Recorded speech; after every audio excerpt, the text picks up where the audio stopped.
Putin Ermənistanla bağlı qərar verdi. Paşinyanın iki yolu var. Rusiya Ermənistanda yenidən aktivləşir. Bu barədə Hraparak qəzeti yazıb.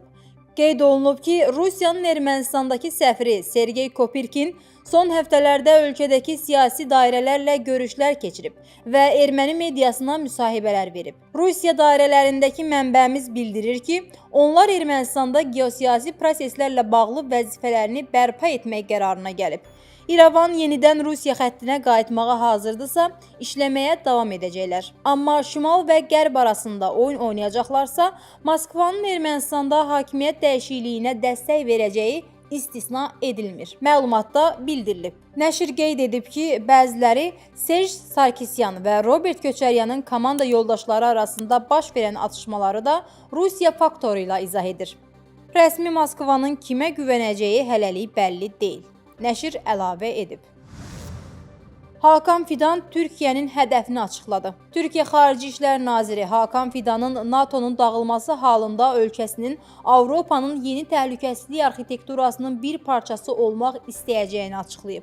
O, artıq belə bir təhlükəsizlik arxitekturasının qurulmasının qaçılmaz olduğunu bildirib. Amerika Birləşmiş Ştatları prezidenti Donald Trump'ın addımları barədə danışan Hakan Fidan, bunun birləşmək üçün bir xəbərdarlıq olduğunu deyib. Stat: Ox yaydan çıxıb və onu geri qaytarmaq mümkün deyil. Prezident Trump indi Avropadan çəkilməməyi seçsə belə, ola bilsin ki, gələcəkdə oxşar fikirlər və siyasi ideyalara malik olan kimsə Amerikanın Avropa təhlükəsizliyinə töhfələrini azaltmağı düşünə bilər. Fidan Avropanın gələcək təhlükəsizlik arxitekturası barədə sualı cavablandırarkən qeyd edib.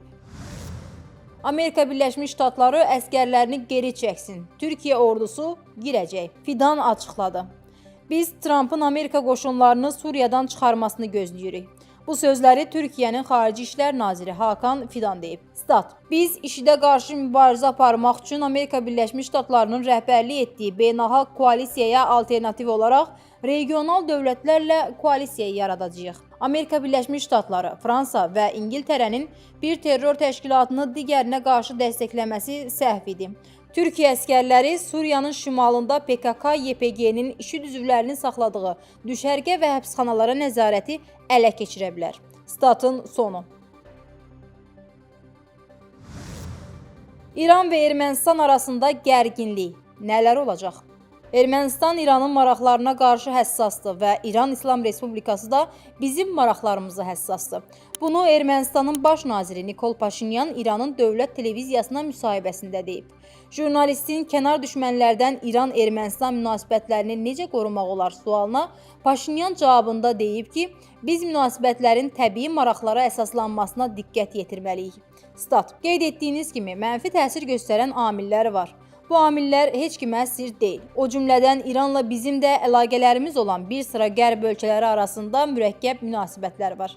Biz İranın bu həssas maraqlarını nəzərə almağa və proseslərimizdə ziddiyyət yaratmamağa çalışırıq. Statın sonu. Baş nazir Paşinyan hökumətinin qərb yönümlü kimi xarakterizə edilib-edilməməsi və bunun Tehranla münasibətlərə təsir edib-etməməsi ilə bağlı suala cavabında bildirib ki, rəsmi İrəvan hər hansı qərəzlilik təzahürünü istisna edən balanslaşdırılmış xarici siyasət yürüdür. İranla əlaqələrimiz çox vacibdir və biz İslam dünyası ilə münasibətlərimizin bundan sonra da dərinləşməsini istəyirik, deyən Paşinyan, digər münasibətlərdə İran üçün heç bir təhlükə olmadığını bəyan edib. İranlı jurnalistin əgər qərb dövlətləri İranı təhdid etsələr, Ermənistan hakimiyyətinin hərəkətləri necə olacaq sualına baş nazir belə cavab verib. Biz demişik ki, Ermənistan İrana qarşı heç bir aksiyada iştirak etməyəcək.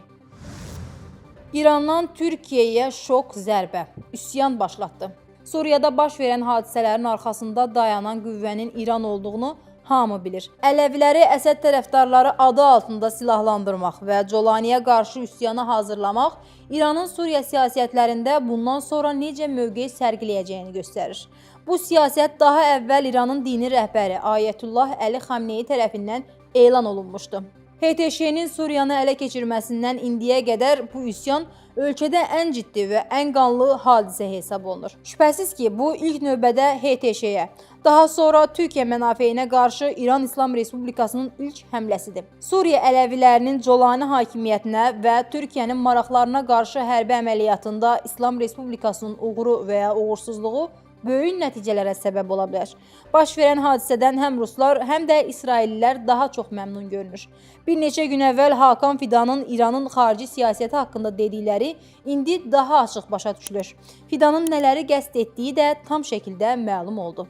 Bu isə o deməkdir ki, İslam Respublikası Türkiyənin pəncərəsinə daş atdı. Ən azından Türkiyəli yetkililərin gözündə belə görünəcək.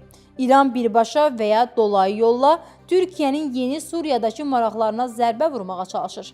Suriyadakı hadisələrin nəticəsini gözləmək lazımdır. Çox təhlükəli bir səhnə hazırlanır. İranın hərbi və təhlükəsizlik sahəsində qərar qəbul edənlər böyük riski qəbul ediblər. İrana qarşı ilgək hər gün daralır və indi İrana qarşı düşmənçilik səviyyəsini kəskin şəkildə artırmaq növbəsi Türkiyənindir.